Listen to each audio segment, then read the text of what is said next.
John Jones leaves behind the light heavyweight division for, if you don't count the self-inflicted wounds in between, the first time in almost 10 years. Dominick Reyes will take on my Polish brother, Jan Blachowicz, in a vacant light heavyweight title fight bout. Reyes is 12-1 overall and only has one loss in the UFC, and that was to John Jones in that recent light heavyweight title fight. A lot of people believe Reyes did enough to win that fight as well, and pretty interesting to see John Jones immediately bolt out of the division after that really close fight. Going up against Jan Blachowicz, though, who's 26-8 and is on a nice 3-fight win streak. I mean, he absolutely flatlined Luke Rockhold. He had a split decision victory over Jacare Souza, which was probably one of the worst fights of the year. And flatline Corey Anderson sent him back into Scott Coker's Bellator. Who do you got in this co-meet event? Light heavyweight, finally a new title holder besides John Jones for the first time in a minute. Who you got? Yeah, no, I'm super excited for this to see who the next, light heavyweight king is going to be since John's left the division. And I'm gonna have to go with my Polish brother Jan. He's been looking just so good. Since he got that TKO from Thiago Santos.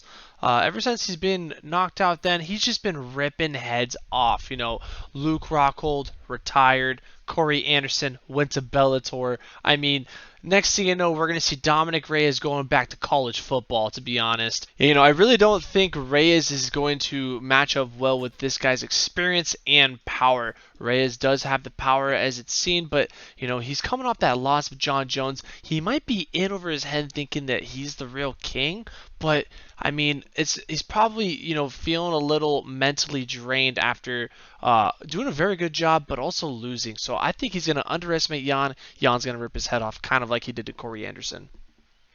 Very interesting. I was not expecting you to go with our Polish brother, Jan Blachowicz. I thought for sure that the minus 280 favorite of Reyes would be convincing to you, but very interesting to hear your analysis on that one. If we look over at Tapology, 77% are actually going with Reyes, and they think a majority of them think he's going to get the job done by KO or TKO. You sold me, though. I'm absolutely with you on Jan Blachowicz. I think he's bringing that Polish power that I don't know Dominick Reyes is going to be able to withstand. And I think Dominic is sort of sniffing his own farts a little bit too much recently and is looking past Jan. I mean, Dominic the Devastator Reyes is 100% convinced that he won that fight against John Jones, and he has an argument, but nonetheless, he did not win that fight, and he currently is not the title holder. So it almost seems to me like he's approaching this fight like it's some sort of de facto title defense, when in reality, this is a vacant strap. And Jan, the Polish underdog, is coming in this fight hungry, just like you mentioned. So I'm with you. I'm going to go with Jan as well. Any last thoughts on this co-meet event, Jan versus Reyes? No, just super pumped for this. Can't wait for the new title holder, light heavyweight. Leave a comment. Who you guys thinking? Is Dominic Reyes going back to college football, or is he the next title weight champ? And Jan is gonna go back to cooking hot dogs in Poland or something. Throw that comment down below. Hit that like, subscribe, and check out our next video.